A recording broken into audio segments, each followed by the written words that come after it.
Quietschfidel von Norbert van Tigelen. Die Schrauben sind locker, der Lack, er ist ab.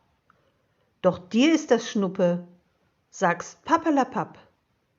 Denn wichtig im Leben ist eigentlich nur, werd niemals berechnend, verbittert und stur. Behalte dein Lächeln, bleib ehrlich und fair, so lebst du erfüllter als manch Millionär.